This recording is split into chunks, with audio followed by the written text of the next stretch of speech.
I'm Kevin Casey. I'm a professional mixed martial arts fighter. And right now what I'm about to do is issue a warning out to all other competitors. I don't want overs. I just expect them to happen. Fatty's gonna fatty is real. He is terrible! We gotta know how many wieners are going down these dudes' throats. I'm gonna go quick because I don't give a fuck about anything that's gonna happen on Saturday. Hello, boys! We are back for another edition of the MMA Analysis podcast. We are well into January. We're about to jump into our first UFC event of the calendar year, right in my backyard in Brooklyn, New York. I am joined this week, as always, by the Bluegrass man himself, the Kentucky Sodsman, Wes Colvin. How are you enjoying this Australian Open fortnight? Man, yeah, it's I tweeted about it the other night, man. It's become one of my fave times of the year, man. You love staying up till the sun rises and going to the abyss, don't you? Well, yeah, of course, especially when like I get a few weeks off of work this time of the year when it gets real cold down here, and yeah, it's awesome to have a tennis tournament that runs from 9 Eastern all the way till 6-7 o'clock in the morning. Degenerate hours. Yeah, man. What else is there going on? I mean, FIFA, a little Battlefield maybe on the PlayStation, and some tennis betting. Yeah, it sounds good to me, man. That's the living. It's the life. Good now, stuff. Sean.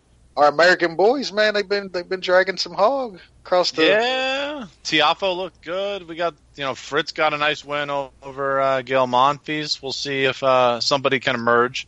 It would be nice to see. Big wins. So those were two big wins, man. That Anderson win, like we was talking. Anderson been to a couple finals over the past year or two, so that was a big win. Sure. Now, Nushawn West is talking about cold weather getting to Kentucky. Now, what he calls cold weather is probably what the shorts highs weather are up here, in like September, right? Oh yeah, it's shorts weather probably. Yeah, probably. Our high was 26 yesterday Fahrenheit. So that's a warm day. that's like skating in a sweater weather right there, ain't it? It's gonna be minus 29 with the wind chill tonight. That's in Celsius, which I'm pretty sure. What is it? Crossover Celsius degrees around there. So we're talking neg 20, 25 Fahrenheit, something like that. Ooh. So yeah, this is the real cold. But if you're not used to it and you're not built for it, it can get you. That's for sure.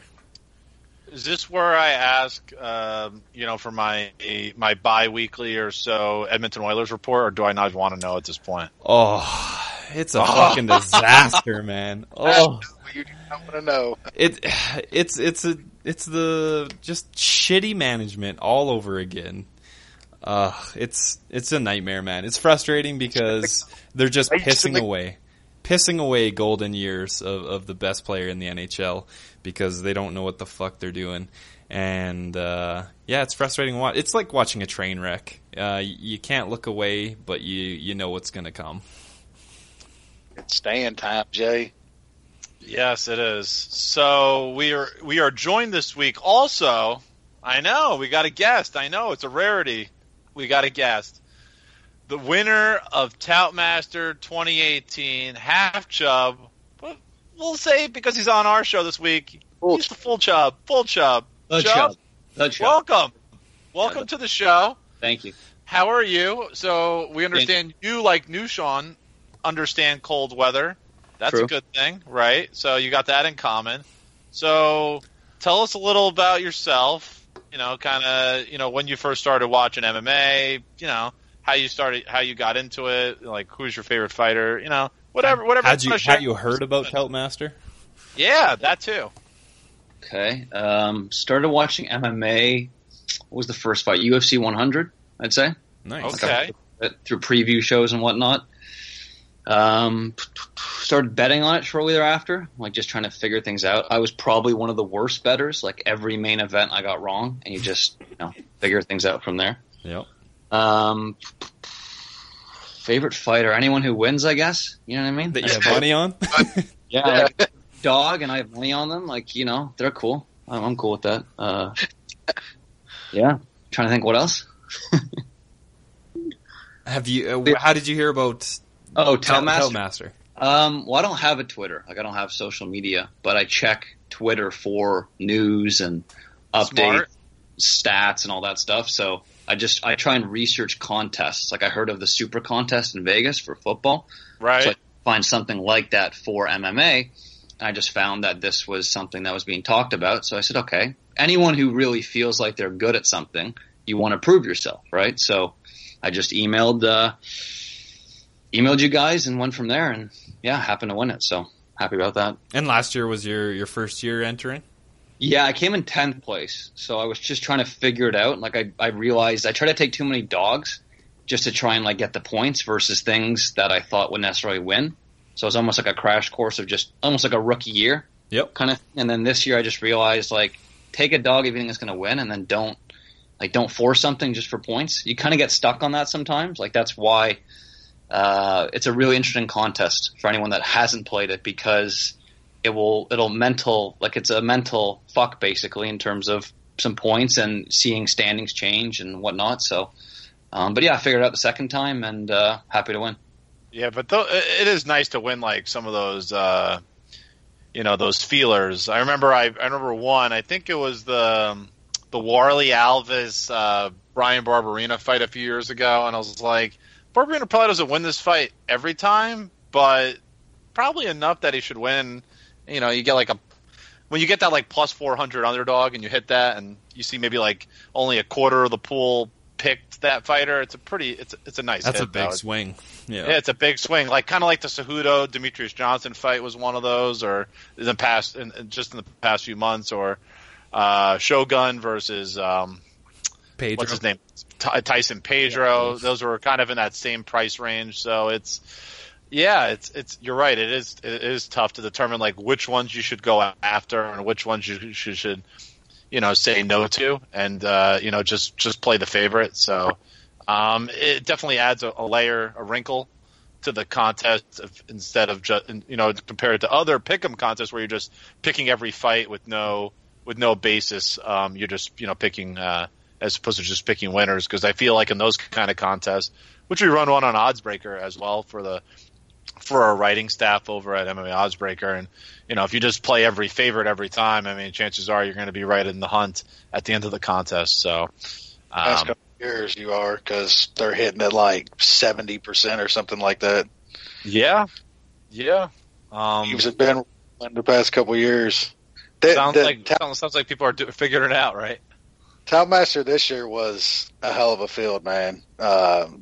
Chubb winning it this year was definitely an accomplishment. The top 5, 10 or so places were like about the same for the past couple months, and it was just like little bitty shifts in points, man. It was tough. It was a really tough contest. I just picked the fights this year. Like, I tried to go and like pick dogs where I didn't actually think they would win, but I thought the points would be worth it and stuff. And I've been around the top 20 like the past couple years.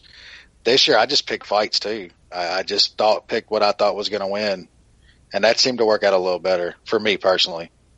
Yeah, and to your point, like I took Shogun versus Pedro as a spot where it's like, well, Shogun, he's old, but he hasn't beat anyone really. Yeah, so unproven. Getting 4 points or 3.85, whatever it is, it's like I'll take that. I mean, Shogun beat him. The line changes it. Having a plus 400 has to make you think about 4 points to 1. That's a big swing. Yeah, where it's like if it was plus 200, it's like nah, I'll take Pedro. But again, it's your own personal analysis for each situation, right? When it comes to dogs. And then I think part of it also comes down to, well, how many other people in the contest are also picking this fighter? do I want to be left behind? Is like in that example, Pedro is picking Pedro and assuming he wins. Is that 1 point really going to make a difference in the scheme of it, or the 3.5 or 4 points you get from picking Shogun, and the risk in that, is that better? Yeah, it might even be worth more considering the few amount of people that would take Shogun, right? Yeah, another thing that changed big time this year is not. I think it might have been the past 2 years not being able to see picks. Like, you used to be able to see people's picks in this. Yeah. I thought you still could. No, it locks. You used to be able to see them all the way through the whole time. You could see everybody's picks. Now you can't see them until the event starts. Got you now. I hear it. Yeah, okay, I got you. Like, that's completely different. Like, there was a guy that won it a couple years ago that was pretty much making picks off of the last minute, and then just making picks off the percentages of the picks and kind of measuring them against the lines and the line moves and stuff, and he won the contest. So, like, it's way different now, not being able to see picks. You're not that I think that makes it twice as hard. So I think it actually, just to share, I think it would be better if even when the event starts, no one can see your picks aside from the administrators, because I feel like someone could just enter the contest, see who's doing well, and just tally their picks and just like use it to bet on, and just make free money. Yeah, I mean there's a couple guys on Twitter that ask for those pick percentages every week. Like, absolutely, there's guys that are using lines and using their thoughts and looking. That's a good amount of people in the MMA kind of betting community that are pretty good, that all play in that game. Like, the percentages of those picks there's a little bit of, I hate to use the word sharp, because I don't think any of us are like really sharp or anything, but there's a lot of good guys that can read fights, that watch a lot of fights and know what they're talking about, that's in that pick'em contest. So, yeah, I get a couple guys that message me and want those pick percentages every single card. I get it, I can certainly tell you that if you bet the consensus pick, the fighter that's chosen the most in the contest, if you do that over time at the line, when those picks become available, I guess an hour before the event starts, that is a winner over time, over several years. It's just that's just how it is. I think this year went 33-5, or 32-5, 33-5. I forget the exact number, whatever event it was. So yeah, if you just pick the most picked fighter on every card, and you bet that, even a straight line, if it's minus 600 or if it's minus 250, over time it pays out. So it seems to be a trend. This year, I think the year before in 2017, I also tracked the consensus underdog picks. So when more people pick the underdog in a particular fight versus the favorite, in 2017 it actually had a over 500 record when that happened, but this year it was under 500. So maybe not a trend, but we'll see as that continues into 2019. But it's an interesting contest. Obviously, folks who listen to the show know that Gamble Masters, the sister, is our sister contest, and there's multiple variations of that. There's a quarterly contest. There's an annual contest. There's what's big being stakes. Dubbed as a big stakes contest. Yeah. Right. I know, Chubb, you are, you want to try that. You're trying that contest this year for the first time for some variation, right? Well, yeah, that's more my style. Like, I assume like you guys, we bet on these fights. For me, my style does better for spots, like 3 fights or 4 fights and go big versus every fight. So I expect to do really well in a Gamble Master style, which is conventional betting, versus just picking every fight. Because there'll be fights, even on this card or past cards, I don't even know the fighters, or I don't have an opinion, but you got to pick something for the contest. Where with the Gamble Master, you can use your idea of money management and what you like and just pick your spots better. So I'm excited for that one. Yeah, it's really fun. It is a great contest. It's actual betting. Exactly. It's straight up. It's like we was talking earlier with the the DraftKings, betting Contest. tournament. They had, it's pretty much exactly like that. I was talking earlier, horse racing's done it for years, doing weekend bankrolls, bet on certain races. Gamble Masters just like that. It's just either quarterly or yearly. It's a lot of fun. The yearly win is a lot of bankroll management. It's as true as it gets. Like you have a whole year, so bankroll management is as important in that as it is in your everyday real betting. Well, for the first contest, for the first entry, I'm putting everything on Crowder, just so everyone knows. Sharp. we got a sharp here. Shrap. Yes. Crowder submission, second round.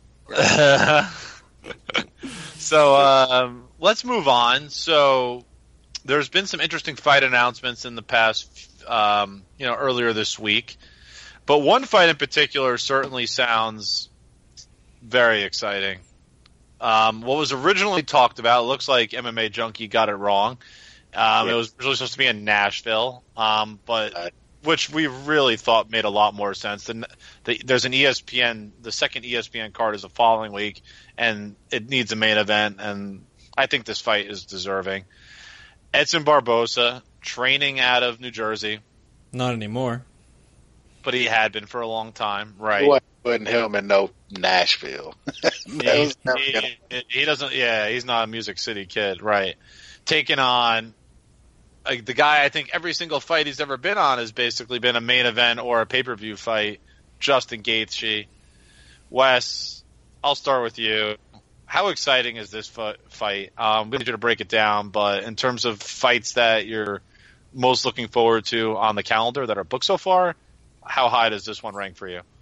Yeah, I mean, you talk about going from, full hard on to half Chubb real quick. When that went from Nashville, supposedly Nashville to Philly, man. But yeah, dude, I don't know how you can't be excited for a fight like that. Just the stylistic matchup is just incredible. To the most, action-packed dudes. Justin Gaethje might be the most exciting fighter in all of MMA. So then Barboza's technical striking. So yeah, that's one of the best fights in MMA if it comes through. I don't think think it might be 100% now. They might have said earlier. I know last night it wasn't 100%, but yeah, I'm pretty sure it's announced now. Now it is. Yeah, I think I might have seen it. Yeah, I don't think it's announced as the main event, but you have to assume. Yeah. Why wouldn't it be? Oh yeah, Gaethje is main event. Now, you don't put Gaethje in nothing but a main event now. Like, you got to get 5 rounds of Gaethje. I don't care who he's fighting, even if it doesn't go 2. You got to put him in 5-round fights, just in case. You got to get every minute of Gaethje that you can get, just in case. But yeah, that's an awesome fight, man. They seem like they're putting together some really good matchups to kick off this ESPN deal. So hopefully it continues. So Nushan, ESPN 1, Kane versus Francis Ngannou. ESPN 2, hypothetically, Gaethje versus Barboza. Grade that in terms of, what we should be expecting from ESPN moving forward in terms of those televised fights.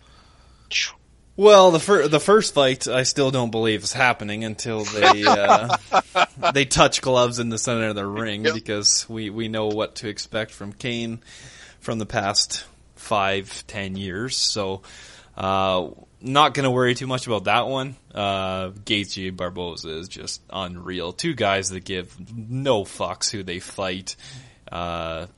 Should be just an absolute war, and insane that this is going to be not on pay-per-view. Like, this is going to, at this point with the ESPN Plus deal, I guess you're still paying for it. It's not over the air, but whatever. It's still bonkers that this is going to be a headline fight on an ESPN card. So it would be equivalent to an FS1 card. Like, insane. I hope that they don't just. I think we might be in for a bit of a rough middle of the year after all these fights that they're announcing. But we'll worry about that later. This is too good to worry about shit like that. I mean, there is a possibility that people might just be excited to fight on ESPN, and therefore they might fight more often. Hey, fighters like these can, if they can fight more, the more the merrier. Because both these guys are must-watch TV. Okay, fair enough. Chubb, do you have any thoughts on this matchup? How excited are you for to see the return of Justin Gaethje, and then how Barboza comes off that Dan Hooker beating? I think Gaethje wins. I think Barboza doesn't do well versus pressure fighters. They always say it's against grapplers he doesn't do well, but I really believe if you remember the Michael Johnson fight in Brazil, he just pushed him, and I feel like Gaethje's style doesn't do well with Barboza's. So I'm more looking excited from. I want to see what the odds are to bet on Gaethje, but I just think Gaethje beats him, outworks him, pushes the pace, probably knocks him out late. Yeah, he'll be the fave. You think so? You think so? I don't know. I thought it'd be like maybe pick him plus 120, maybe 120, like 110. I think it's going to be very close. Yeah, it's going to be a pretty tight line. And there could be some concerns about Gaethje's chin, considering the last couple fights too. Yep. He has been finished. He wins though, man. Barbosa's been tagged the fuck up too. I mean, that's true. Beating and shit. I mean, people thought Barboza was done going into the Hooker fight. Like, that's the beatings that he's been taking. And what about the Kevin Lee fight? That's another beatdown. Yeah, that was another fucking beatdown. He's taking some beatings, man. Like, a lot of people was picking Hooker going in that fight. I mean, I unloaded on Barboza. Well, that was Twitter Nerd Central.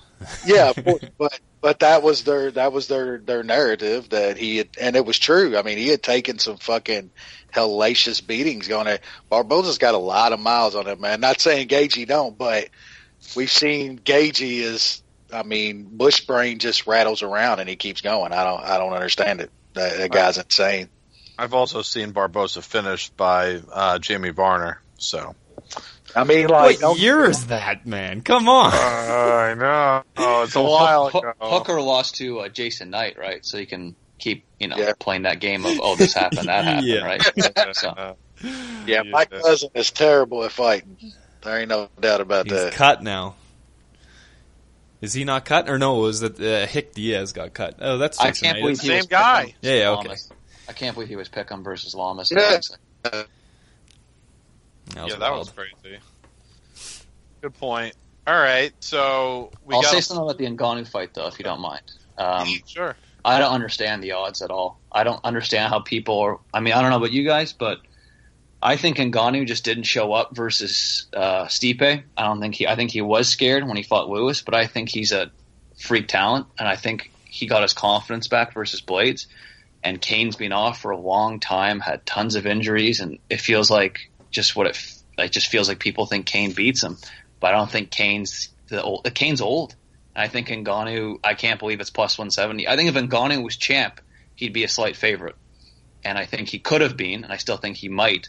But I don't see. I think he finishes Kane, and I don't think it goes that long. Personally, I loaded up Blades, like I put it in Toutmaster, but you'll never see plus 230 next to Ngannou again, unless he fights 3 heavyweights at the same time. But like, it's just I don't get the odds. I don't get this whole Kane love when he's had this many injuries and he's this old and been off this long.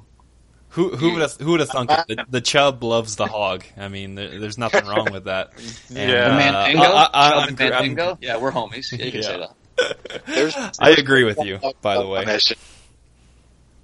Yeah, absolutely. I was back huge on my dude against Blades as well.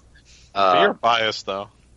Yeah, I'm the biggest fan, dude. Yeah, I do agree with Sean though, man. I'm still not convinced Kane makes the walk. I swear, I think Rocco's gonna snap his leg or DC's gonna fucking break his neck or something in the gym, and he's not even gonna make the walk. I hope he does though, because I hope he does too. Yeah, and the line stays where it is.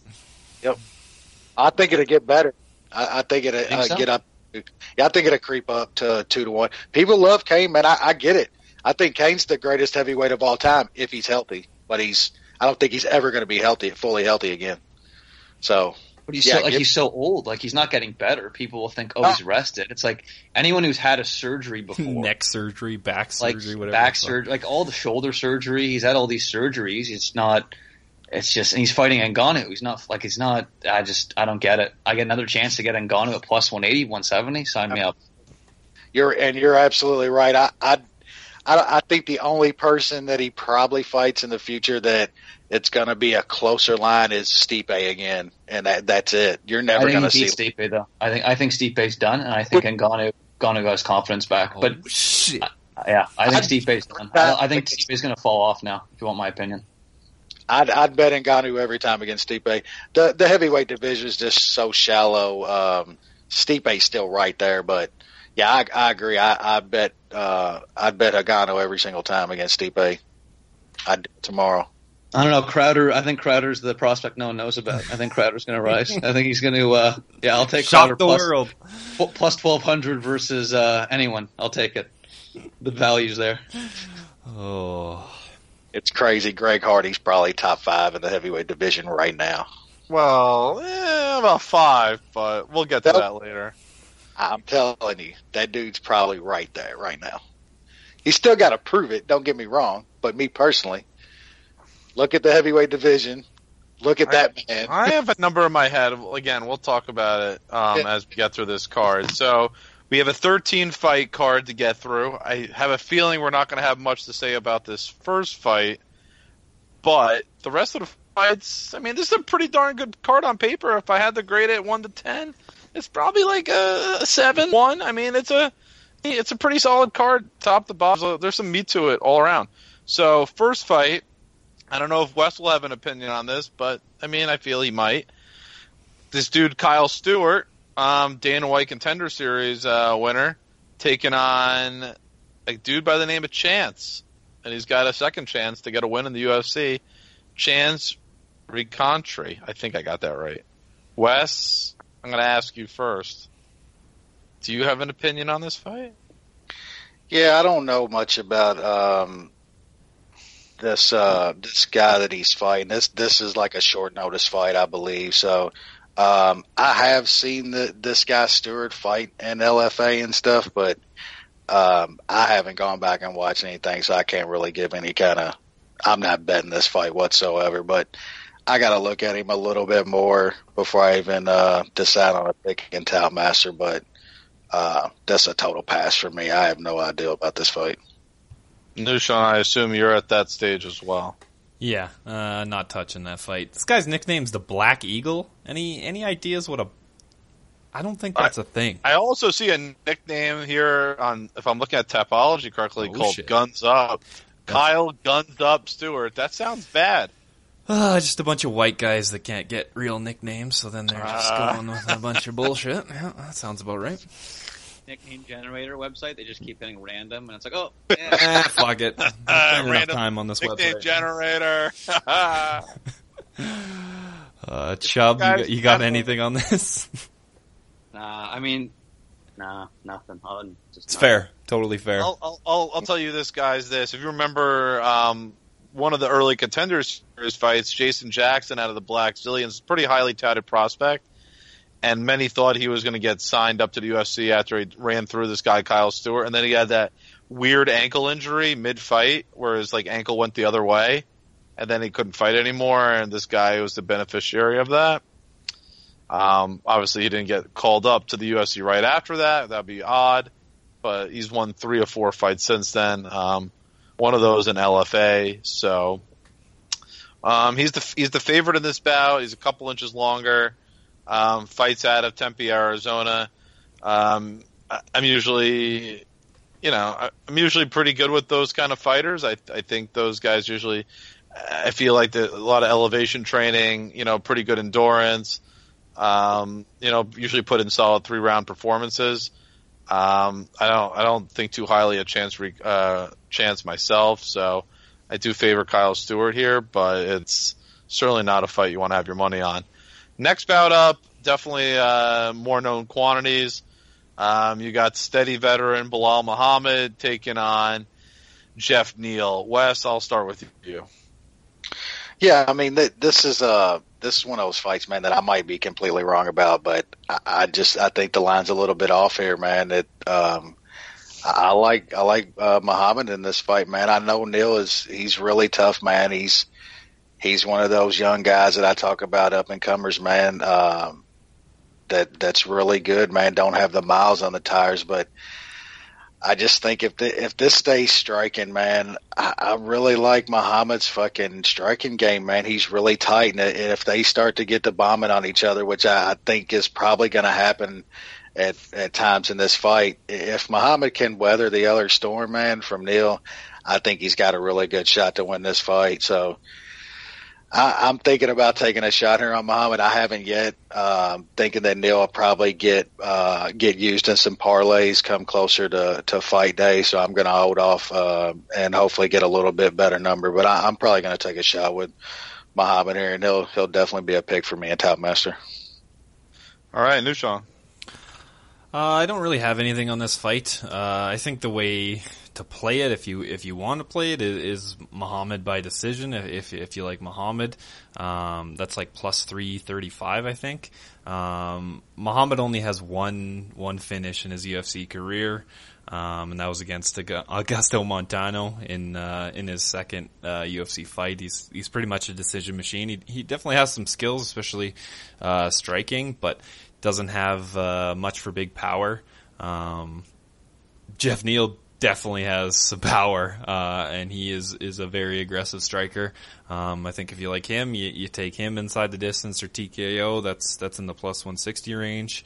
I'll pick Neal to get a finish, but Bilal Muhammad is a fairly crafty veteran, so I don't really see too much of an edge in this one. All right, Chubb, I'm hoping that we get your first opinion tonight. All in. I'm all over Neal here. Muhammad, to me, is a guy who is just a prelim fighter, beats guys he should, loses to guys he should. Where I look at who's going to be better in 2 years, who's going to have a higher ranking, who's just a better fighter, to me, it's Neal. Their styles are similar, and I don't feel like they risk too much. But I just feel like Neal's faster, smarter, stronger. I feel like Neal's one of those guys. You see them once in a while, almost like a Vicente Luque, where they're prelim guys, and you know they're going to be top fighters at some point, and you're still getting good odds relative until people realize how good they are. So I'm all about Jeff Neal. I think he's a good fighter, and I'll take him here. Okay. To me, Muhammad's Muhammad. Like, it's kind of funny. Quantity. Like it's military versus Muslim. That's what the fight is. It's on ESPN. It's kind of a funny setup when you look at it in terms of the two. And I got to take military, and it's not. It's just I just see it, and I just think Neal's just better all across the board. Yeah, he is a little bit better fighter. There's just there's paths here I can see for Muhammad winning this fight. Neal can get aggressive. He's big. He's bulky. He can gas. We know what, like Sean said, you know what you get with Bilal Muhammad. He's a tough out, plus 150. And it's still a little borderline, but from a physical, I grade both these guys to C. From a physical standpoint, Neal has a 3-inch reach advantage, both the same height. Neal 2 inches younger. I'm sorry? Of course, Neal has the inch advantage. Come on, guys. Yeah, right. At least a couple. Yeah, at least a couple, exactly. This is interesting. I mean, Muhammad has a pretty significant, he's a volume striker, lands over 4.6 significant strikes a minute, which is pretty high average, well above average in the welterweight division. Neal, clearly is the more powerful striker, definitely the bigger threat for a knockout. One thing I think which surprised people is Muhammad actually secures 2.5 takedowns per 15 minutes in the octagon. 39% takedown accuracy. It'll be interesting to see, how well Neal can do defending takedowns. I think that will be a factor in this fight. The longer the fight goes on, I think it plays more into Muhammad's favor. As I really do think that, Neal is a real threat early on, and it could potentially even get a KO early and at some point in the first round. Maybe, probably in the first round. I think that's his best opportunity to win. the fight goes beyond the first round, I think it does favor Muhammad to get the W. So while I don't advocate a bet straight up after the first round, I think for those that do have live opportunities, playing Muhammad to win, in round 1 and round 2 could net an even further further dog odds, and it could be a better opportunity for you. So Neal early, Muhammad late. I'll just add something real quick. I actually got to disagree with you on that. I think typically what you said about that would be true with Muhammad, but I think a guy like Neal, it's the opposite. I think Neal's used to trying to figure things out. They're military. They're trained differently. So I think Muhammad typically would get better, but a guy against Neal's going to figure him out as it goes later. That's just my. I don't know if it's really figuring it out. It's a matter of it really comes down to energy and volume. Fair enough. So I don't know. I'm not really looking at it from a mental perspective. I'm talking about it in terms of just physically keeping up, and then being like, is he going to be able to defend takedowns 12 minutes into this fight or not into this fight? I guess that's what we'll have to see. But it's an intriguing fight, and we'll see. Next bout up, headliner of the, I don't know if they're even doing these, we're calling these headliners anymore like they used to with Fight Pass. But ESPN plus prelim. I guess we'll figure that out, in due time. But veteran Dennis Bermudez fighting out of Long Island. So a hometown fight for him, taking on, I guess, a pretty acclaimed prospect in Tay Edwards, who's coming off a real disappointing loss to Dan, yeah, exactly. Real UFC jitters. Wes, start us off. Yeah, man, Bermudez is one of those guys where you look up and you're like, that dude's only 32. You know what I'm saying? Like, holy shit. Man, I tried to talk myself into betting Bermudez here at like plus 125 or so, but I just can't do it, man. This guy's got so many miles on the tires, and the biggest factor here to me is he was an undersized 45er, and he's going up to 55, trying to balloon up. T. Edwards, that was a horrible loss last time out, but that dude throws bombs, man. He's going to be the bigger, stronger guy here. I'm not putting any money on him. I do still respect Bermudez's wrestling game if he ever uses it. He's probably going to be too small here to use it, but I can't bet either one of these guys. The pick's going to be Edwards, but I'm not putting my money on either one of them. All right, Nushan. Bit of a weird fight. I felt like the kind of UFC was trying to back Edwards in his last fight. He got just absolutely derailed as a 6-1 favorite against Don fucking Madge. And then they put him up against it's definitely it seems like a step up. I know Bermudez has had a rough streak here, 4 straight losses. A lot of those close fights though, and against pretty decent competition. So, he's definitely on the downside, going up in weight. That's not a really good look either. I guess we're going to really see how shot Dennis Bermudez is, because this might be his last UFC fight if he loses. I'll pick Bermudez, but there's no way I would bet him. All right, Chubb, let's see if we're going to agree here. So, what do you think about this one? I got to agree with Wes here in terms of his analysis. I can't bet it. To me, Bermudez is a guy who probably USADA he fell victim to. Shit. I could see it. I don't hate it. I could see it. Absolutely. He liked Ecto Cooler. Right. Edwards, to me, I can't bet it because there's just too many unknowns on both sides. You got Bermudez fighting for his job, so he's going to show up. But to me, Edwards is one of those good athletes, but just they're still learning, and they're not that not focused. They're not that refined, let's say, in their fighting IQ. So I'm not sure. I can't bet it. If I had to pick, I'd say Edwards on skill, but no money for me for this one. Okay. So I have both guys at D+, so same rating. Edwards is here's the difference. So in Edwards' first fight in the UFC against Madge, they were both at a 72-inch reach. In this fight, it's reach advantage for Edwards and a 6-inch reach, or a 2-inch height advantage, 6-inch reach advantage. So, I mean, we all know that Bermudez is one of the smallest featherweights on the roster, and again, he's going to be at a significant reach this advantage in this bout. He's going to be far smaller, 4 years older as well. To me, I just don't hope. I mean, I thought pretty highly of Edwards entering the UFC. I think he's quite skilled. He's got a nice all around base. I just don't hope he goes down the Luke Sanders or Justin Scoggins road of guys that have a pretty high ceiling and just mentally collapse. I mean, that was a really poor those are the two performance. Worst. Yeah, you know exactly what I'm talking about. Justin Scoggins is like you just bet second round submission against Scoggins. You own like 3 houses. Yep. I can't believe I trust him again, man. That motherfucker went over and got choked out in Japan. I couldn't believe it. Oh man, what were you thinking? Anyway, no. So I mean, you have to like Edwards in this fight. It's hard not to. I mean, Bermudez has gotten older. It feels like he's 42 in fight years. He's so much smaller. Edwards can contend from a wrestling perspective, I think, as well. So I don't think Bermudez's advantage there, which he typically has, isn't as much. But you have to wonder about Edwards' chin, after that last bout. So while I think a lot of the advantages go with Edwards, I just can't bet it. I think this is a scenario of prove to me you're as good as I think you are.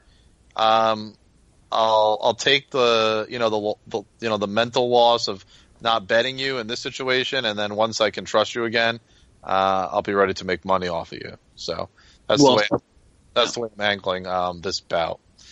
First fight on the televised, there's a 4-fight TV card and then a 6-fight digital card again. So definitely an interesting situation for this card. Some guy named Mario Bautista, no one knows much about, is taking on Corey Sandhagen. Originally it was supposed to be John Lineker, which would have been a much more entertaining fight. Wes, do you have any opinion on this bout? Yeah, just I think Sandhagen's a really decent prospect. Dude showed big balls stepping up and fighting Lineker. That was a big fight for him. So I think they went out and just got him a warm body here to keep him on the card, dude. He's gonna roll here. Nothing big for me, but I put a sprinkle on Sandhagen inside the distance. It's like minus 105 just for a little bit of action, but he's gonna roll here. All right, Nushan. You're not taking the big MMA lab dog, Wes? Come on now, you know somebody's going to be sprinkling on him. No marinara for me in this one. All right, yeah, just bummed that Lineker's not fighting. I had a bet on him, and obviously that's not happening. The guy he's fighting is undefeated, so he definitely has that going for him. He was supposed to be fighting in 2 weeks on an LFA card, so this doesn't come completely out of the blue, but Sandhagen probably just wrecks him. All right, Chubby. Yeah, I don't know anything about Batista, so probably I'm not going to bet it, but my guess would be Sandhagen beats him. So if it's one of those, you got to watch them, but watch Batista fight, watch Sandhagen fight, write notes, and just see how they look in their next matchup. So. Yeah, that's probably the best option because I Batista was going to look to do a scouting report on him, and the video that was available was, was a good 3 years old, and it's just too far removed to do a proper analysis. So, to me, this fight is a pass. I like Wes. I think there might be something there with Sandhagen. From the limited action I've seen of him, I think he has some staying power. I mean, he's only he turns 27 in April, so he's only 26 years old. So I think he could certainly be in the UFC for a good 4 or 5 years. So that's pretty good staying power. Could fight in the organization 10 times. So I would look for him to do pretty well in his time there. Next bout up, we got 2 guys coming off the Dana White Contender Series, one off the American version, one off the Brazilian version. Alonzo Menafield taking on Vinicius Moreira, which I have a feeling is going to end fairly quickly. But Wes, I'll let you talk. Yeah, I don't know much about this Brazilian dude, so I can't really have too much of an opinion on him. I mean, Menafield looks like a freight train, man. So he's going to throw bombs on this Brazilian cat, man, and he's got a lot of a lot of submissions on his record, so he looks like he's more of a jiu-jitsu Brazilian than any kind of striking Brazilian. Yeah. Yeah, so I mean, he's probably in trouble here. I mean, minus 280 now, but I mean, Menifield inside the distance is like minus 160, man. So I'm thinking about a little shot on that, maybe putting it in a parlay with something, a wrecking machine later on the card that's going to kill somebody in the first round. So, yeah, probably looking at Menifield inside the distance, maybe putting that in something. But yeah, I think he's gonna wreck this Brazilian dude. All right, new Sean. Yeah, when you knock somebody out in 8 seconds on Dana White Contender Series, you get a bit of bit known for being a freight train. Yeah, I don't know much about this Brazilian guy. Obviously has a shit ton of subs, so if you were looking to probably play him by sub if that tickles your fancy. I think it's come down a bunch. It opened like plus 500 around there, and now it's down to like plus 3 something. So some people are hitting that, but Menifield probably crushes them. And minus 160 is pretty cheap considering the money line's minus 280. Okay, Mr. Toutmaster, do you have any opinion here? Yeah, the Chubb man's all over Menifield here. You should be. I see him kind of like a Neil as well, where I just feel like they're prelim now, but at some point they will rise to the rankings. I watched Castro's fight. Did not impress me on that Dana White Contender Series. Just too stiff and slow for Menifield. I think Menifield's too strong, too fast, too smart, just too good. I think he smokes him. Yeah. Let me just pull up my grades here. I got Menifield using on Moreira at D-. I noticed a lot of the same things that Chubb did. There is it's such a difference in speed. It's such a gap. Menifield's fast and explosive. Moreira is really, really slow, and when he gets hit, he turtles up really badly and just kind of pulls his arms up, which I guess is a smart thing to do, but he doesn't move his feet at all, and he stays static. And a fighter like Menifield's he's just gonna tee off on Moreira when that happens, and he'll be pushed against the cage, and the ref's gonna step in and stop the fight. I really think that's the most likely scenario by quite a bit. My one fault with Menifield is that he can be pushed against the cage, and he's a bit static when he's pushed up, and doesn't do a great job of getting off the cage. The longer this fight goes on, Moreira is a guy who will put shoe against the cage, and he's kind of comfortable in that scenario, so that is a bit of a risk. But I mean, like I said, the speed gap is just so drastic. Menifield hits hard, Moreira turtles up, Menifield just keeps throwing, and the referee stops it. I think this ends in round 1. Menifield wins by KO. I think that's also a pretty good bet by KO. You could even take a shot on the first round as well. I think those are all winners.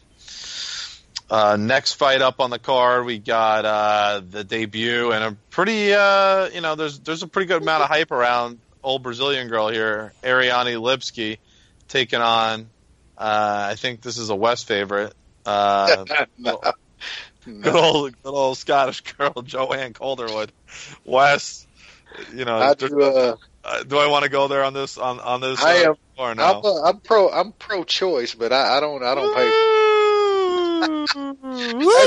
That's some inside stuff. But I know where you're going with that.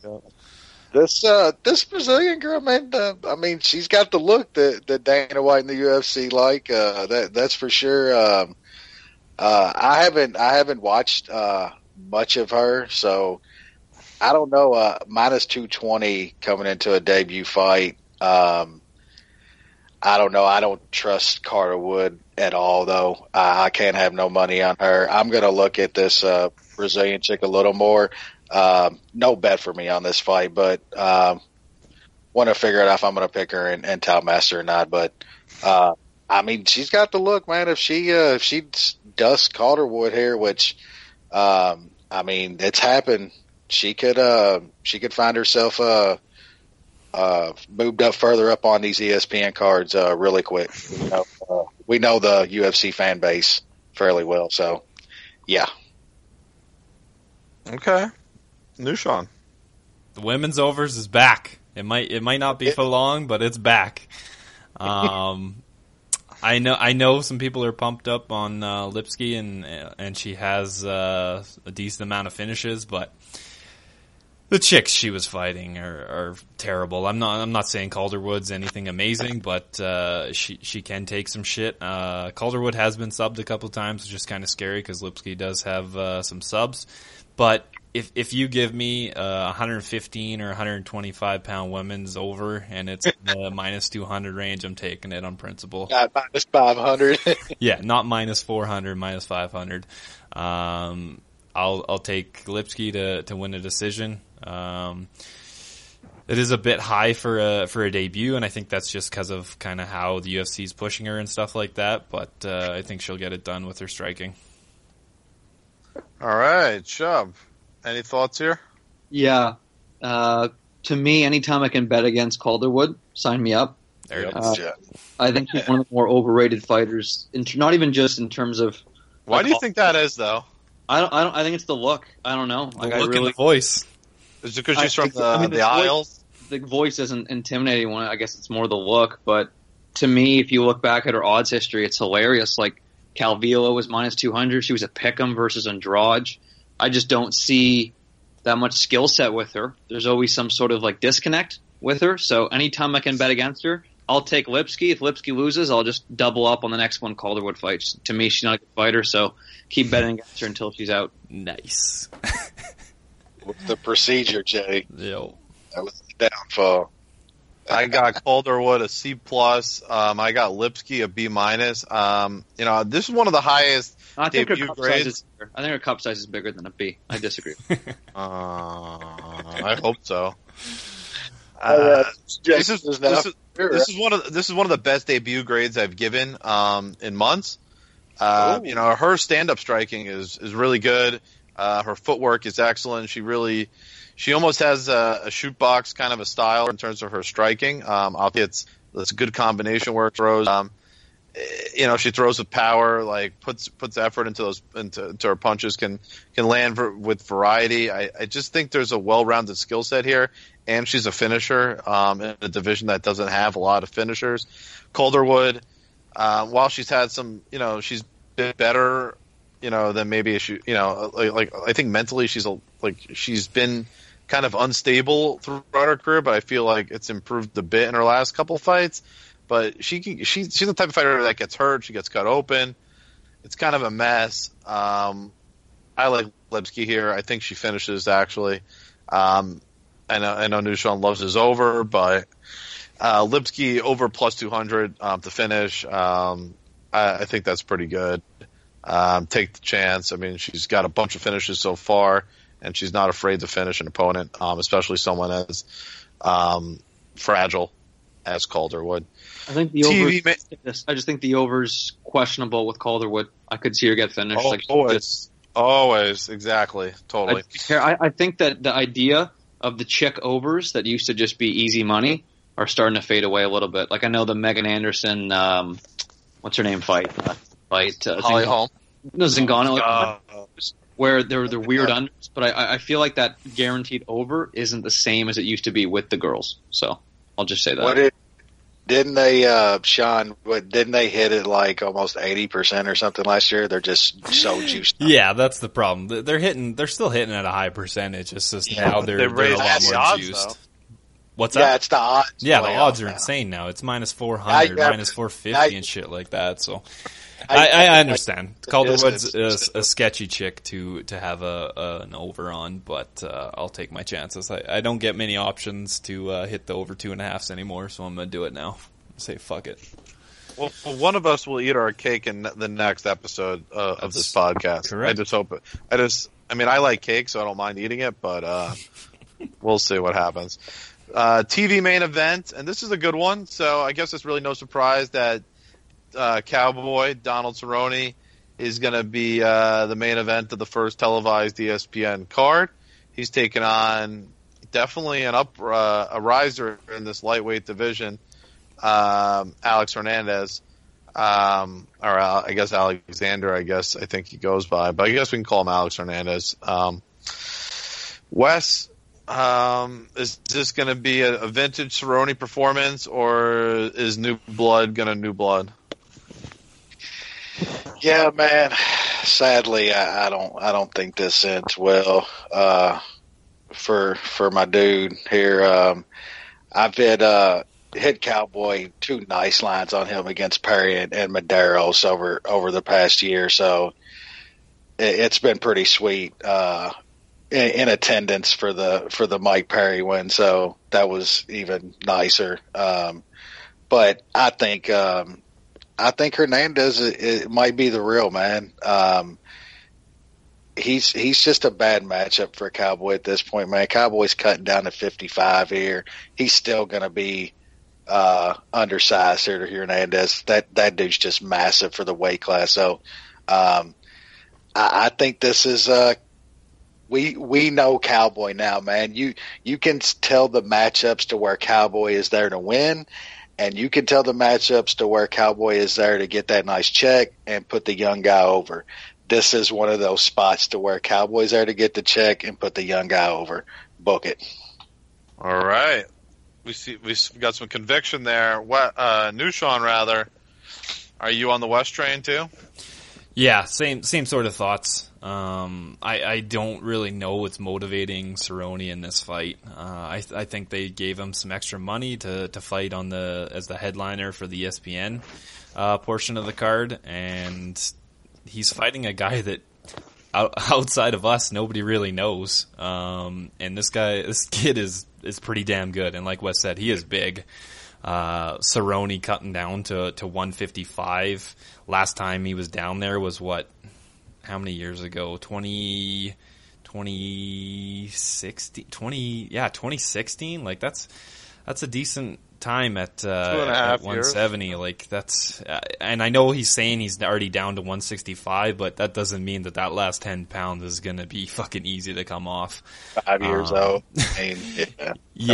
Taking some beatings in some fights at 170. I don't like Cowboy in this spot. Hernandez, I think, is going to use his wrestling, even though Cowboy does have some underrated wrestling and is obviously good on his back. But Hernandez showed in the Ohm fight that he can definitely control a fight and is good from top position with a jiu-jitsu guy on the bottom. So yeah, I like Hernandez. I put him in a parlay at minus 190, just a 1-unit parlay, just because he still is somewhat of an unknown, and this is a big spot against a well-known fighter. So nothing big for me. Shit's just motivation with Cowboy now, man. Seems that way. You can see the spots now to where he's motivated and when he's kind of not. So yeah, we'll see if that trend keeps with going, because it's been on point so far. Like you said, like nobody knows Hernandez outside of us. Like this is literally a no-win situation for Cowboy outside of a check. Like straight up, this gets him nowhere outside of a check. Okay, Chubb, do you feel that the Hernandez train continues, or are you going against the trend on this show? This is a really iffy fight for me. I like Hernandez. I had him versus Dariush, had him versus Mercier.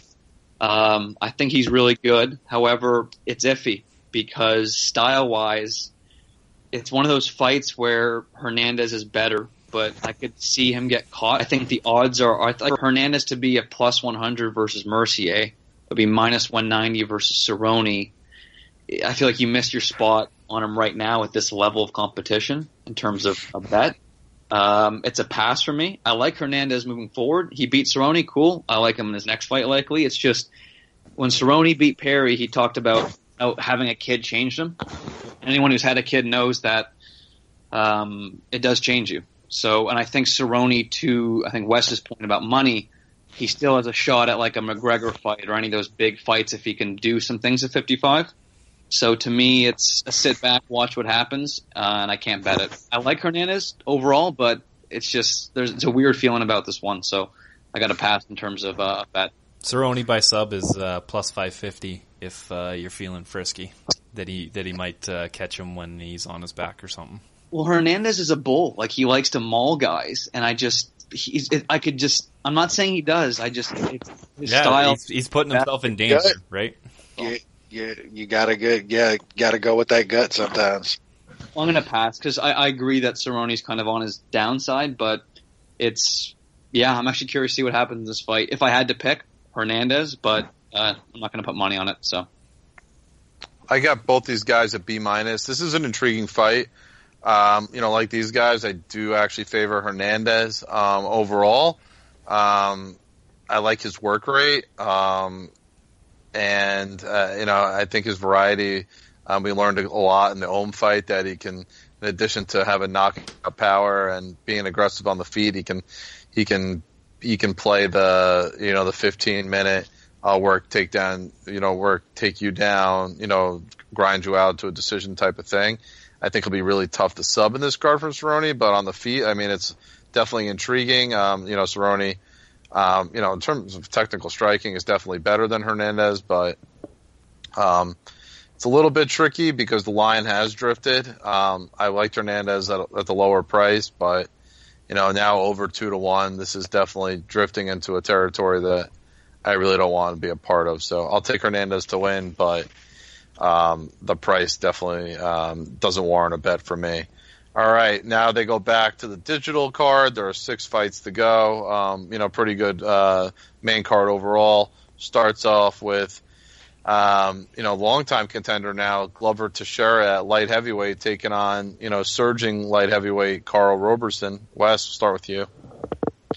Yeah, I mean, if you did a promotion with guys that just trained out of a garage, in Connecticut, he's all garage weight champ, like straight up. Yeah, man, I've liked Glover for the longest, man. Huge fan. I just think he might be getting up to that age, man. He's starting to slow down in the cage. Strikes that are landing are starting to, he's starting to feel them. He's starting to show reaction. If this fight stays on the feet, like I think it will, Glover, me personally, thinks he'd rather box more often than not. And if this stays on the feet, I kind of like Roberson here, man. I think his length here could be a problem for Glover. He's got to keep his back off the cage, though. He can't turn this into something grinding against the cage like Glover is really, really good in that kind of fight. But I think if he can keep his distance here, man, and keep his back off the mat, he can get a decision in this fight. I haven't bet it yet. The line's like I was hoping for a little bit better plus money on Roberson here. I figured some Glover money would come in and push that up a little more because of the name, but it hasn't happened yet. So at this point, probably a pass. But if the line climbs on fight day, I'll probably take a small stab. Nothing big. I still think it's a really close fight. Okay, there's Sean. I had a dart on the Glover Cute Labia fight. I took Glover by sub. I got it at like plus 500 or something. I thought he might have had a chance to sub Cute Labia, and then obviously that fight got canceled. The expanded props are not out yet. I don't think I'm going to get as big a number because Cute Labia was a much bigger favorite than what Roberson is. But if it's in the plus 350, plus 400 range, I might take a stab at sub again. Roberson, as we saw in the Moutanche fight, he is susceptible to subs a bit if he gets taken down. Obviously Roberson's a younger, fresher fighter, but Glover might just try to figure out a way to get it down and work him on the ground. Tough dude, man. God, he's a tough dude, man. Yeah, Glover's been tough for years, man. He's old leather, man. He's tough. Yeah, he is, man. He is a fucking tough out still to this day, dude. I mean, would I be surprised if Roberson comes in and just starches him? Not really, just because of where Glover is where he is at in his career. I think this is more of a drawn out fight, and maybe Glover gets him down and grabs a sub. I'll pick Glover at close to a pick'em, but I'm looking for some juicy odds if I'm going to have to put money at Glover at this point in his career. All right, Senor Chubb, what do we got here? To me, it's a Hernandez-Cerrone where or almost like a Bermudez-Edwards, too many question marks. I think Glover's on his way out, but I don't think Roberson's some elite prospect or some top-level competition. I mean, Mutante beat him. So, and like, I'm not a Corey Anderson guy, and Corey Anderson beat Teixeira. So to me, if I had to, I'd say Teixeira, because I've seen him lay on guys. I saw him take down Cannonier and take down Serkinov. So if I have to pick, I'd take that, but I wouldn't bet it either way. So I got Glover a C+, and Carl Roberson a C-. Roberson's definitely a gifted striker. Came from a kickboxing background. Is super dangerous. Teixeira throws pretty good himself, but obviously he's getting older. There are concerns in that regard. The ground game is a real factor here, and Glover can certainly take the bout there, and he's a real threat once the fight goes to the ground. So I'm going to take Glover. I mean, I just feel there's more ways he can win, but it's not a lock. And if it drifts another 15, 20 cents, maybe 30 cents, I might look to play Glover for a small bet, but at this point I got nothing. So next fight up, I guess this one's been talked about a lot for different reasons. We got Rachel Ostovich taking on the return of the Dancing with the Stars alum, Paige Van Zandt. Wes, I'll let you talk. Man, I really don't give a shit about this. I really don't. They're both not very good. I really don't care. I'll probably pick Paige Van Zandt and Toutmaster. Next. Wow. Okay. Nushan. The over 2.5 is back. I put this one with the other one. This one I got at minus 230. I parlayed those two. I got plus 109 for 2 units. I know Paige Van Zandt, there's been a finish in 3 of her last 4 fights. That is, the Beck Rawlings one is still fucking baffling how she somehow knocked Beck Rawlings out with her toe. And the Rose one, I mean, that went almost 5 rounds. So, Paige has shown fairly good, submission defense. I know she got subbed by Watterson. That was kind of a weird one, but, I think she should be okay in this fight. And she doesn't really show much power. Ostovich is a bit of a lesser known commodity. She's not good. And her supposedly, according to Sherdog, her camp is Jesus is Lord. So I'm not really down with that. I'm gonna have to pick Paige in this one, and her new assets. I think are gonna be the big difference in this fight. Okay, Chubb, do you have an opinion here, or do you want to move on? No, I got an opinion. Okay. I think this might be the first fight that Dana tells them, if you make it go 15 minutes, I'll reward you instead of a finish. We need the subscribers. We need people looking at you. That's what I'm banking on. I think he wants Ostovich on top too. I just think Dana's like, listen, guys, we need the subscribers. I like Ostovich. I don't think Van Zandt's a good fighter. I think she is someone who does CrossFit and learned a couple, submission walk. Just don't think she's that good. And I think Ostovich is decent, and I think Ostovich just out-grapples her. So I'd take Ostovich decision or just Ostovich. And I'm surprised the odds, kind of similar to Calderwood. I don't get why Van Zandt gets all this love. So to me, it's Ostovich. I'll bet it. Man, this is a hard fight to bet, and a hard fight to think about. I got both a D+. I mean, there are obviously some out of the cage issues for Ostovich, which are a real concern. I would probably line this a pick'em if there weren't the outside the cage issues, but there are, and I wonder where Ostovich is at, just dealing with all this unnecessary nonsense. So therefore, I'm going to favor Van Zandt. I think she's faced better. Ostovich has faced basically nobody at this point. I also think Van Zandt's more athletic, probably a better motor. Ostovich, I think, is physically stronger. So it wouldn't completely surprise me if she ends up on top. But especially in the first round. But I think Van Zandt's motor might actually win out.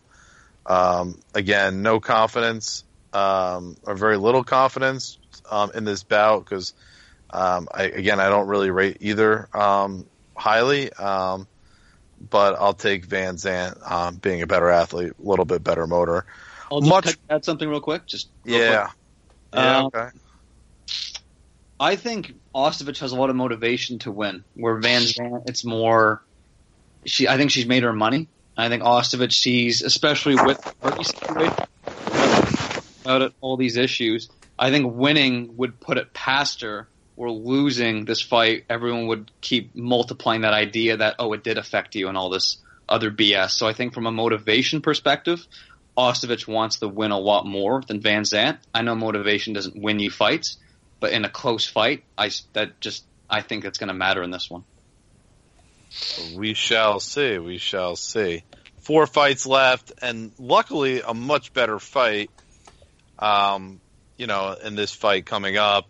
We got a flyweight bout. How many flyweight bouts we got left in the UFC after this bout? We shall see as well. Joseph Benavidez or Mr. Olivi taking on Dustin Ortiz, top 10 flyweight bout. Wes, give us your thoughts. Yeah, it's a pretty good one. Yeah, if this fight was before Joe B's last fight against Perez, man, I'd be all over Ortiz, like just all over him. Joe looked just old and slow against Baby Pettis. I thought he was just completely done. Man, he looked really good against a guy I think that is pretty decent in Alex Perez. I mean, he looked about as good as he did before that Pettis fight, honestly, to me. So, if that's the same guy that shows up here, I think he's a tough out for Ortiz. I mean, Joe B is a tough out for any dude in this division when he's on. But man, those 2 wins that Ortiz has, his last 2 wins are as good as it gets in the weight class. I mean, everybody that listens to the show knows how high I am on Pantoja. I think that guy's really, really good. And that was a big win for Ortiz. And the Nicolau win was a big one as well. So, man, I favor Joe B here, man, but the line is just, I think it's a little bit off. And Ortiz is a really tough out. I just don't know. I think it might be one of those situations where there's no value in a losing bet. Because I think Ortiz is probably going to lose, but the line is a little off. It's a hard one. At this point, I'm leaning Joe B, but the lines, if it keeps getting up there, I might have to bet Dustin Ortiz because I think he's just on a really good run right now, and it's a really good line. But leaning Joe B right now. Okay, Nushan, what do you think about this top flyweight fight? Should be a good one. Obviously, lean Joe B just based on the skills. I was obviously looking to fade him after the Pettis and even the Cejudo fight. Unfortunately, the fight that I wanted to fade him fell apart, and then he absolutely bombed Alex Perez. We got a great line, didn't we? That was a hell of a line. Yeah, that was wild. In this situation, I definitely, it's obviously going to be a much different fight. I think Ortiz is going to look to kind of grapple with Benavidez, maybe tire him out that way, and then mix in the striking and stuff like that. Ortiz's striking has come a long way from the last time these guys fought. What he did to Nicolau was pretty damn impressive. I don't think anybody kind of thought that was going to be the way that he won that fight.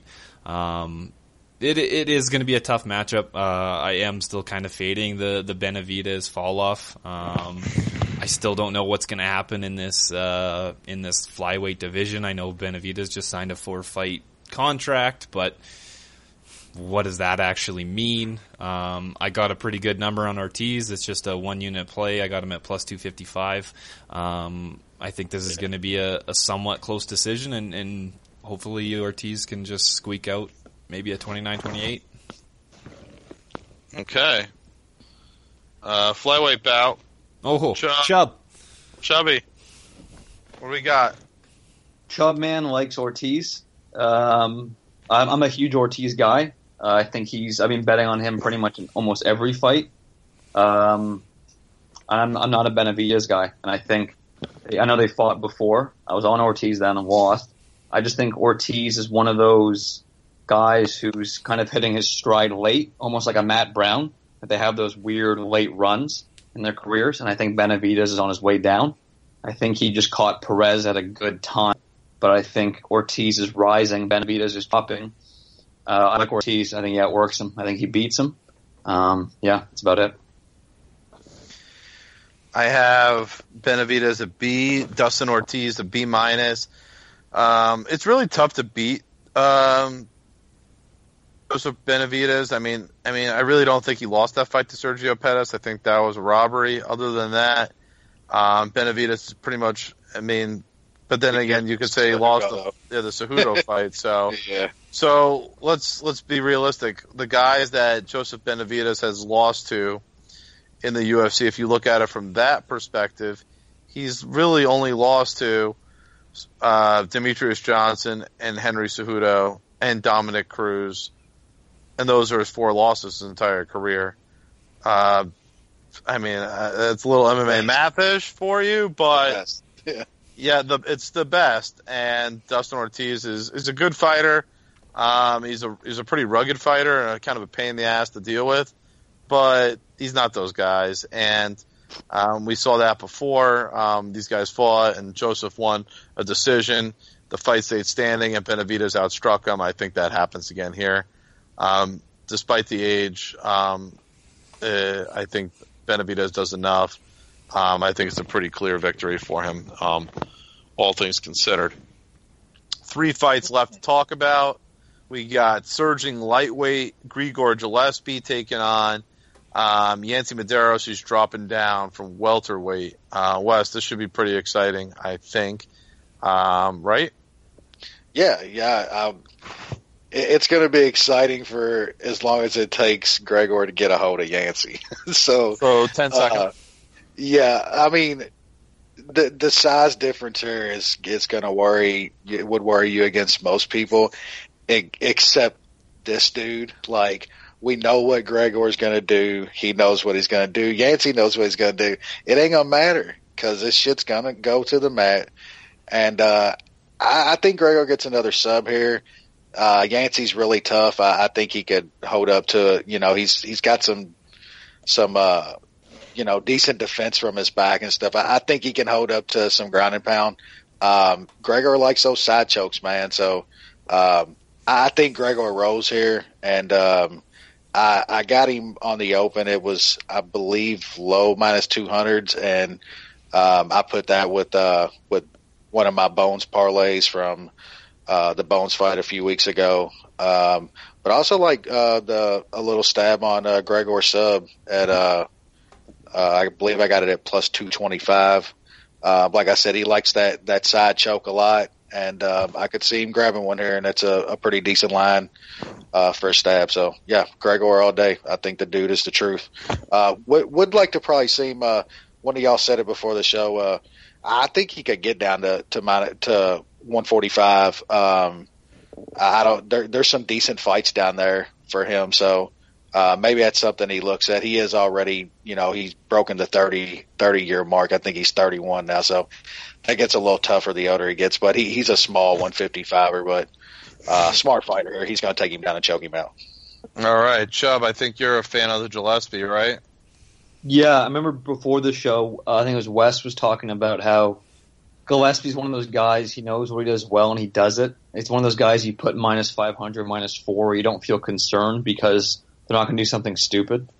Medeiros doesn't do well versus pressure guys. Remember what Trinaldo did to him, Poirier. Gillespie's just more of a ground version of that, and I think he finishes him, maybe first round, second round, but I'm all on Gillespie here. So I don't like Medeiros in general. I like Gillespie, so if even on odds, whatever the odds are, I'll lay it, I'll bet it, and move forward. Okay. Minus 230 was the opener on Gillespie, by the way. That's insane. I played his points handicap minus 3.5. That I played at minus 275. I just think he's going to dominate this fight. Like Chubb said, he's a pressure fighter and he's an intelligent fighter. I think he gets in tight real quick, gets to the ground, and does what he does best. I put that in a 1-unit parlay with Hernandez, and I got plus like 102. Okay, I got Gillespie a B. I got Yancy Medeiros a B minus at this weight class. Like we said, Gillespie is really small for this weight. Let me just pull up the size stats for you guys. I got Gillespie is listed as 5'9", although he seems smaller. 71-inch reach. Medeiros 75-inch reach. So 4-inch reach advantage for Medeiros. The crazy part is Gillespie averages 7 takedowns every 15 minutes in the octagon, which is pretty wild. It's got to be one of the highest rates. I mean, he's only got, and that's 5 fights in the UFC. I think he's got now, so that's a pretty remarkable number. 47% takedown accuracy. He's an elite MMA wrestler. He's one of only 3 or 4. Actually, now that Askren's a champion, I think he's the 5th or one of 5 fighters in the history of the UFC who's won an NCAA title.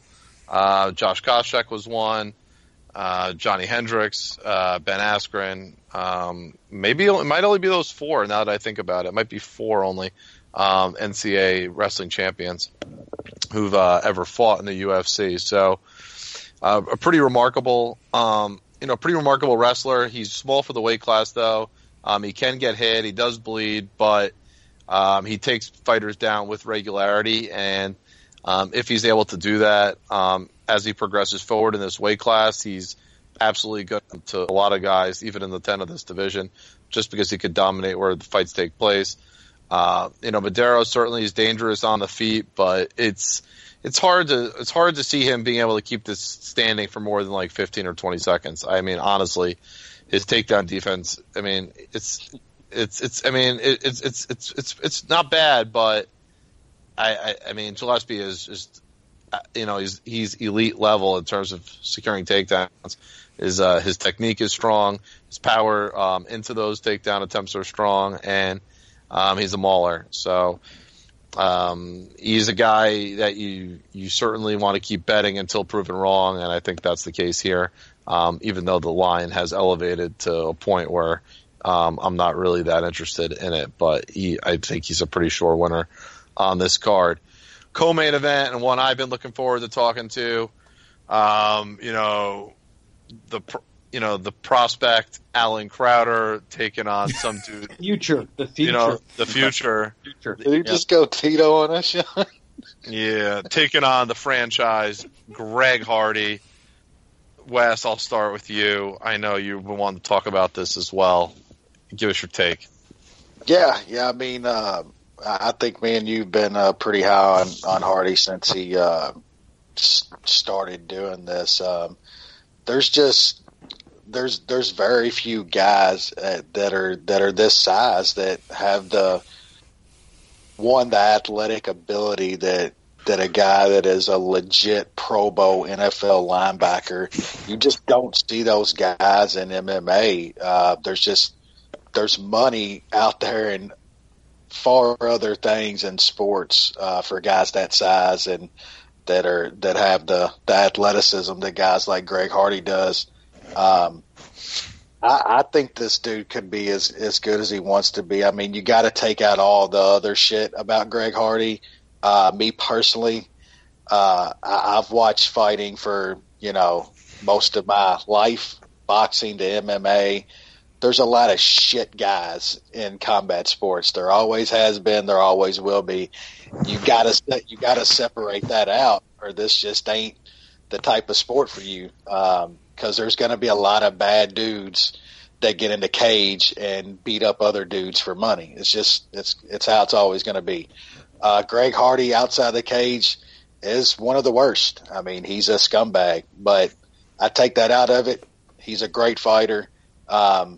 this is going to be a bloodbath. I mean, Crowder's there to get murked by Greg Hardy on ESPN, like straight up.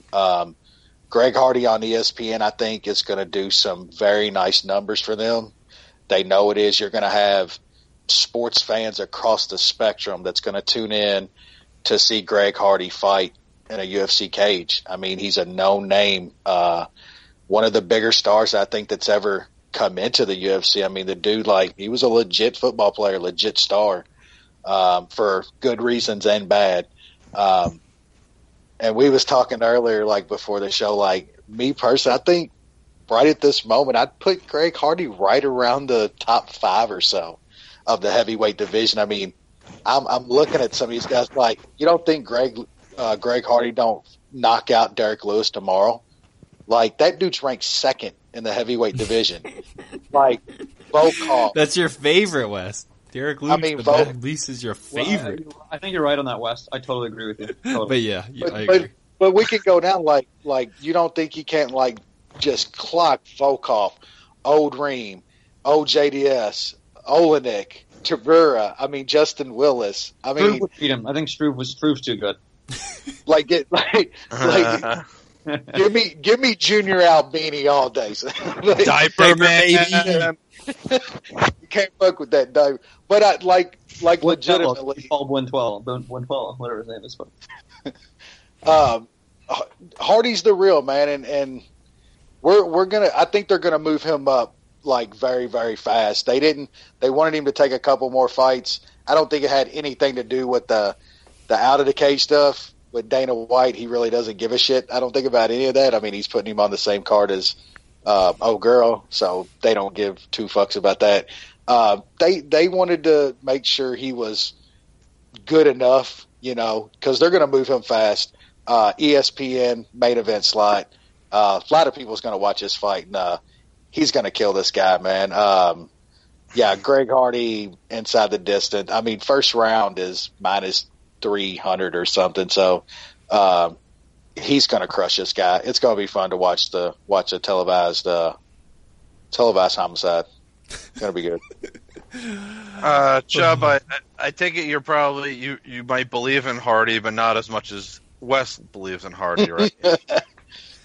I'm all about. I agree actually with most things Wes said. I think Greg Hardy will fight for the belt at some point. I don't think people. You're right. Good he actually is, or how, like this. We've seen football. Let's put that in like quotation marks loosely with like a Mitrione or Chubb. They weren't really football players. This guy's an all-pro, wanting to fight. We've seen what like a John Jones and a Chandler Jones have done within sports, and I think Greg Hardy. I think they're going to use Greg Hardy to push the college football players that don't make it to the NFL to turn to MMA. No different than I think they look at Connor or certain guys for territory. I think they look at Greg Hardy to get new types of talent. I think guys like Eric Anders just aren't good enough, and they wanted to push those kind of athletes. But I think Greg Hardy, not only will they push him for those reasons, I think he's talented enough to rise. And to Wes's point, I think he beats a lot of guys today. And within 1 year, 2 year, or even 3 years, I think he fights for the belt. Whether he wins or not, whoever he fights, who knows? But to me, he's a top fighter, and in this specific spot, I think he smokes him. I think taking unders with Greg Hardy is a good play for a long time. So that's my opinion. I like a lot of that. I got Alan. Football players for a while, dude.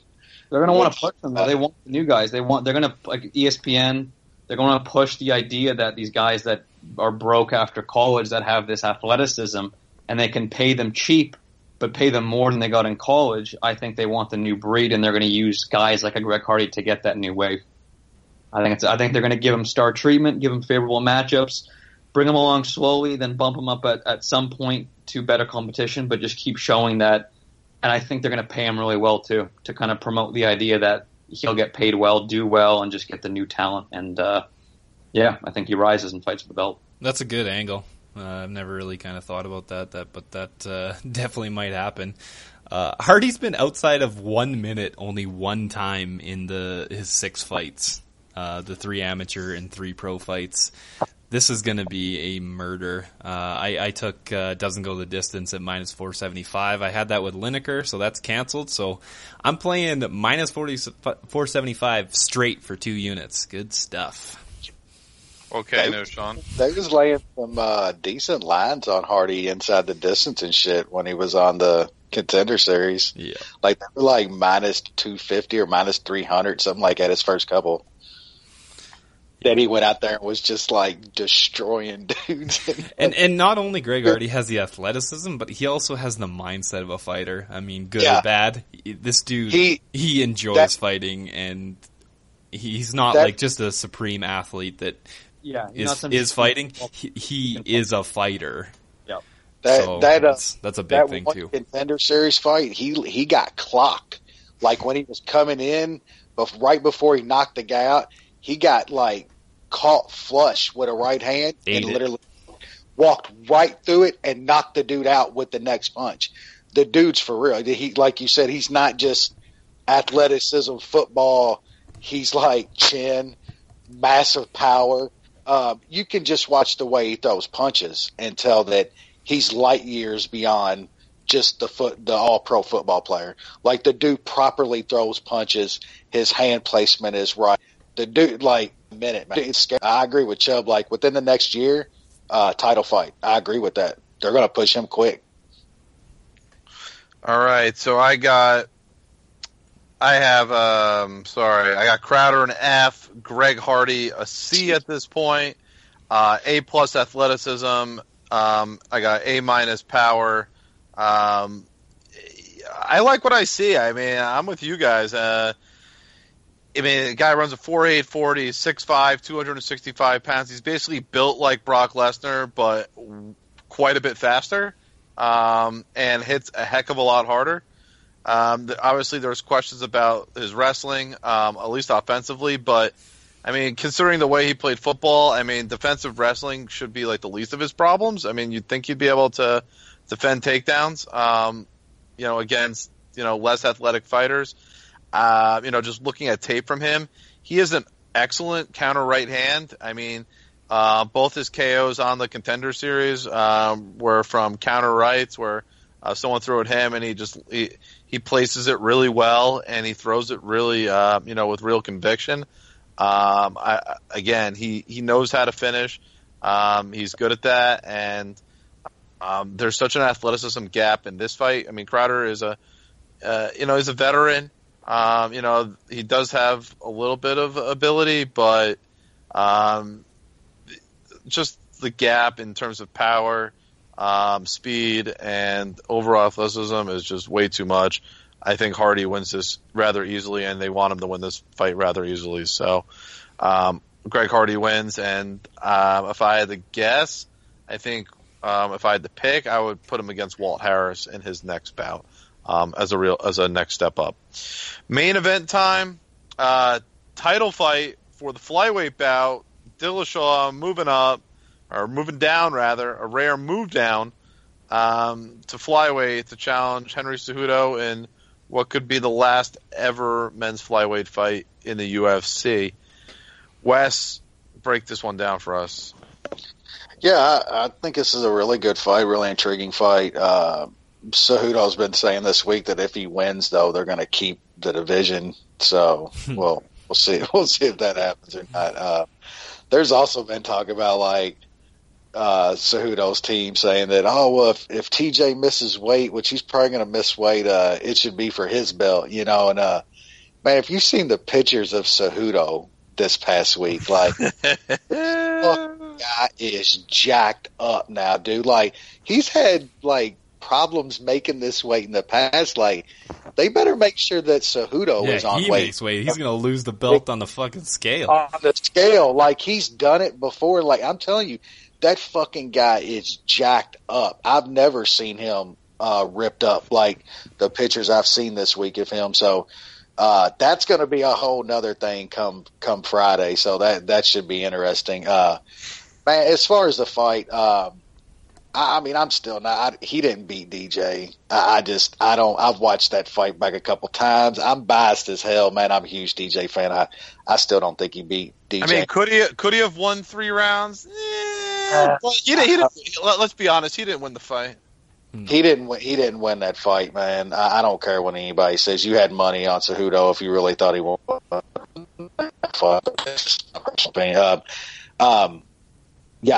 For one, I mean, I think TJ Dillashaw, like he needs like props, man. From where that dude's come, from where we watched him on Tough to getting knocked the fuck out early in his career to him with Bang, man, has just found something, dude. I think that he's one of the most technically gifted strikers in the UFC today. I just love everything about his stand-up game. We forget that he's, an All-American wrestler, one of those, the breed now that uses it to just use their striking, keep it on the feet, and he does it as good as anybody, man. I think the size and that length and that striking ability is just going to be a really big problem for Cejudo in this fight. And I mean, I'm a big Cejudo fan too. I think that guy is very talented, but man, TJ Dillashaw is one of the best in the sport, in my opinion. I used to not think that highly of him. I thought he was a good fighter, but man, just those Cody fights, that just changed it for me, man. I think he's really, really good. I think the technical striking is just going to be too much for Cejudo in this fight. It'll stay on the feet. It'll be a kickboxing match, and I just think the bigger, more technical guy's going to win that every single time. So I really like TJ here. I think he wins this fight rather easily. I think it goes 5 rounds, maybe a late finish for TJ. Maybe he wears on him, gets him out of there late. But I think it's a pretty easy fight for TJ, honestly. All right, Sean, let's go to you.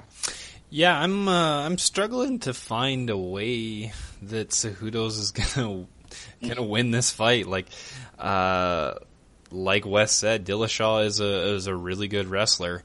I don't think Cejudo's gonna be able to keep him down. I don't even know if he's gonna be able to take him down. And Dillashaw is the much, much better, more skilled striker. So it's a tough one for me, figuring out ways for Cejudo to win. It's not a big bet for me just because I don't know what this cut down to 125, if Dillashaw makes it, what that's going to do to his skills, to his chin, to all of that.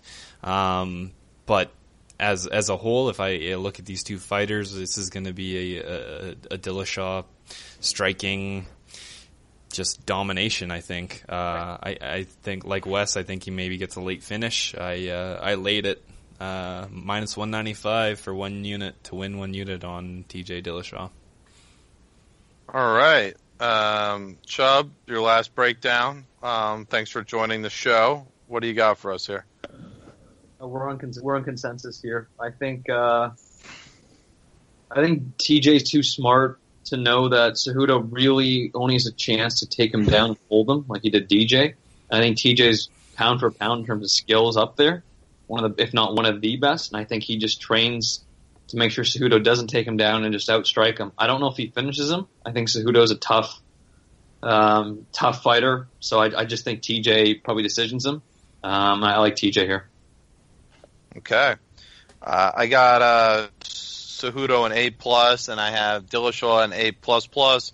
I think Dillashaw's one of probably the fifth, maybe about the 5th best fighter, maybe 6th best fighter in the entire sport. His combination work and his volume striking on the feet is right up there. It's not Max Holloway level, but it's not far off from that.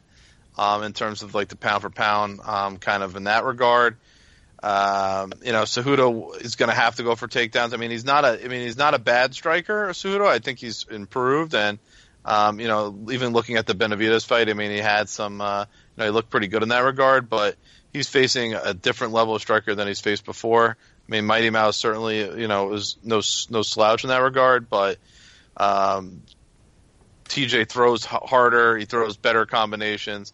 That's really his game, and I think Cejudo's going to have struggles with that. Cejudo just throws, or rather Dillashaw just throws way more than Cejudo does, so he's going to be behind even on from that perspective. And the only way he really wins if he's able to hold TJ down and just steal rounds that way. And I think he's going to struggle to do that facing a bigger guy than what he's used to fighting. So I like reach difference, Jay. What? What's the reach difference on them? I'll pull that up for you. I bet you it's not that. I bet you it's not that big because TJ doesn't seem like a long-armed guy. TJ has the 3-inch reach advantage, 2-inch height, 2-inch height, 3-inch reach advantage. TJ lands 5.38 significant strikes a minute versus Cejudo's 3.42, so almost 2 significant strikes a minute difference over 25 minutes. That's a 50 fight or 50 punch landed difference over 25 minutes, so that's really significant. 10 a round. Again, I like TJ as well. It's hard to see him going down here and losing this bout. I mean, unfortunately for the flyweight division, I think that might be the end of it, though, as they just folded up. Just hasn't drawn the way they thought, I guess it would, and we'll see what happens there. But from a betting side, this is part of our consensus bet of the week. We're betting TJ Dillashaw straight with Greg Hardy by knockout. Nushan, what is the price on that? Minus 104.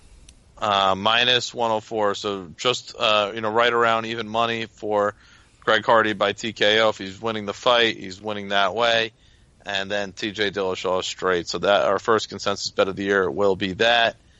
I shouldn't say that. You are the full Chubb at this point. Fully Full on Chubb. I mean, not a Tito. Not a Tito size Chubb, pretty. No, not happy face Tito yet. Yeah, not happy face Tito yet. You go back to back and win Gamble Master, then we'll say I'll win that. I'm going to win that. I'll put it out right now. I'm going to win that. Just so wow. Hockey. I'm going to win that thing. That's my game. My game is spots. I'm going to win that thing. Let's do it. I'm in there too. Let's do it. All right. I like this competitiveness. Thanks for joining us.